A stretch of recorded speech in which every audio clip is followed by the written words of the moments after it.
Syederalun Ferry Irawan resmi ditahan Polda Jawa Timur setelah ditetapkan sebagai tersangka atas perbuatan KDRT terhadap istrinya Vena Melinda.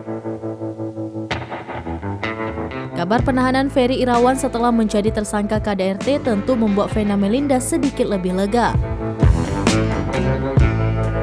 Putra Vena Melinda Atala Naufal ditemui di kawasan Jagakarsa, Jakarta Selatan pada Senin 16 Januari 2023 juga ikut bersyukur ayah tirinya itu kini sudah ditahan pihak kepolisian.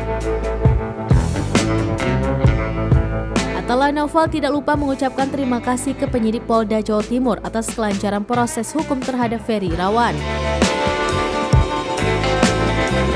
Terkait proses hukum lebih lanjutnya, Atala tidak terlalu memikirkannya.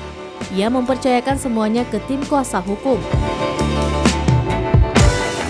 Kini Atala hanya akan fokus untuk mendampingi ibunya untuk proses pemulihan psikis pasca trauma alami KDRT.